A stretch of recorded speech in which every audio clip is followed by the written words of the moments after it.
কথা ছিল ইতিহাসের স্মরণীয় কামব্যাক করবে রিয়াল মাদ্রিদ। যে কামব্যাক দেখে বিশ্ব বলবে রিয়াল মাদ্রিদই তো কামব্যাকের রাজা। ঐতিহাসিক এই কামব্যাকের জন্য নাকি সব ধরনের প্রস্তুতিও সেরে রেখেছিল রিয়াল মাদ্রিদ। গুঞ্জন উঠেছে ম্যাচ শুরুর 6 ঘন্টা আগে থাকতেই ছাদ আটকে দেওয়া হবে মাঠের।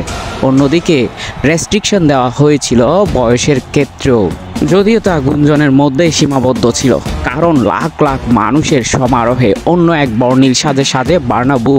শিশু থেকে বৃদ্ধ সকলের মুখে কেবল মাদ্রিদ মাদ্রিদ ধ্বনি। এত কিছুর পরেও কামব্যাক তো হয়নি, উল্টো 2-1 গোলে হেরে 5-1 গোলের ব্যবধানে আর্সেনাল নিশ্চিত করেছে সেমিফাইনাল। সেই সাথে রিয়াল মাদ্রিদের কান্নার রাতে পরিণত হয় বার্নাব্যুর স্টেডিয়াম। যে প্রস্তুতি সেই কাজ শুরু থেকে রিয়াল মাদ্রিদ দাপটের সাথে খেলতে থাকে নিজেদের মাঠে, কিন্তু একটা জায়গায় গিয়ে সমস্যা হয়ে দাঁড়ায়, সেটা হচ্ছে শট অন টার্গেটে গিয়ে। আর্সেনালের রক্ষণভাগ এবং গোলরক্ষক যেন রিয়াল মাদ্রিদের সামনে চীনের প্রাচীর হয়ে দাঁড়িয়েছিল। মুহুর্মুহুর আক্রমণ নিমিষেই ঠেকিয়ে দেয় তারা। তবে 27তম মিনিটে এমবাপ্পেকে অবৈধভাবে ফাউল করলে রেফারি দিয়ে দেন পেনাল্টি, কিন্তু রেফারি ভিএআর চেক করে সেটি অফসাইডে গণ্য করে পেনাল্টি থেকে তাদেরকে বঞ্চিত করে, যার ফলে এগিয়ে যাওয়ার সুযোগ আর হয়নি।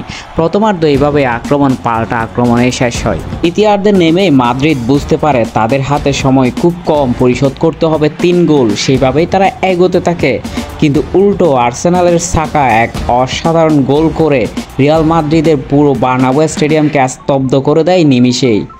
এর 2 মিনিট পরেই ভিনিসিয়াস জুনিয়রের 67তম মিনিটে গোল। যদিও তৃষ্ণার্ত এক কাককে এক ফোঁটা পানি দেওয়ার মতো হয়েছে, কিন্তু যতই সময় গড়াচ্ছিল ক্ষীণ হয়ে আসছিল রিয়াল মাদ্রিদের কামব্যাকের ইতিহাসের সে গল্প।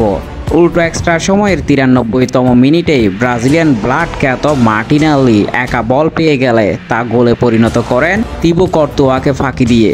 রিয়াল মাদ্রিদের কামব্যাকের স্বপ্ন কামব্যাকেই থেকে গেল। এখানেই থামতে হলো মাদ্রিদ ফ্যান থেকে শুরু করে পুরো রিয়াল মাদ্রিদকেই। আর আর্সেনাল নিজেদের দাপট দেখিয়ে জয় তুলে নিয়ে 5-1 গোলের বড় ব্যবধানে সেমিফাইনাল নিশ্চিত করলো।